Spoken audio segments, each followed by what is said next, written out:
Never Sweep at Night, Part 2.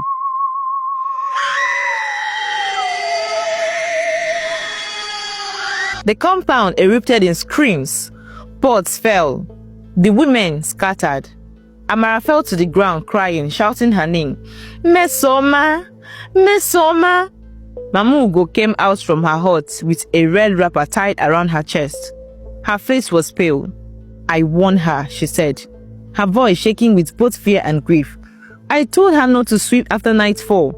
She had awakened them, the ones that sleep beneath the earth. The other women gathered around her, some crying, some praying. How do we bring her back, Mama Ugo? One of them asked. She's not lost, the old woman replied, her eyes fixed on the Iroko tree. She's in their world now, the spirit world. She trespassed and they took her. But there is still time. We must call the elders. That night, torches were lit.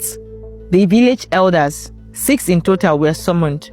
They wore white wrappers, beads around their necks, and chalk markings on their faces. They gathered at the center of the compound, around the spot where Mmesoma vanished.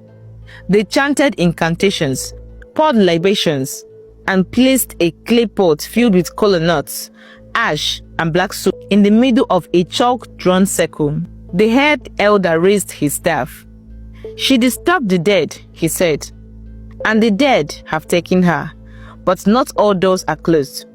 The sky rumbled. The wind whispered her name. Mmesoma, Mmesoma. The ritual began. But something else began too. From inside the house, Amara suddenly let out a scream. She was staring at the mirror, and in it, behind her reflection, was Mmesoma, standing, smiling. But her eyes were not hers, and her feet were not touching the ground. Amara's scream shattered the tense silence that had gripped the compound. Everyone outside turned at once, panic rising in their voices. Mama Ugo rushed towards the house, her wrapper flapping widely as she pushed past the curtain and into the room where Amara stood frozen, still staring into the mirror. What is it? What did you see? Mama Ugo demanded. Amara didn't answer. Her lips trembled and her eyes were still locked on the mirror. Mama Ugo followed her gaze. The mirror was now fogged as though someone had breathed on it, and written across the misted glass were 4 chilling words. You called us back. Mama Ugo grabbed Amara by the shoulder and pulled her away from the mirror, just as the glass cracked. Not once, but thrice, each crack forming the shape of a claw. The air in the room grew heavy again. The air smelled like damp earth and smoke, and underneath it all, a faint scent of aho, palm kernel, as if something ancient was remembering home. Outside, the elders had begun to chant louder. The flames from their torches danced unnaturally, some flickering blue, some splitting into 2. The head elder's eyes were closed, his voice deep and trembling with every word. He poured palm wine onto the ground and whispered Mmesoma's full name. Mmesoma Adeze Ugochinyere. Come back to us. Come back before the 3rd call of the rooster. The 3rd call of the rooster. It was an old belief that when someone was taken by spirits, they had until the 3rd crow of the village cock at dawn, or they would remain trapped in the spirit world forever. Back inside the house, Amara suddenly collapsed. Her eyes rolled back, and her limbs went stiff. The women around screamed again.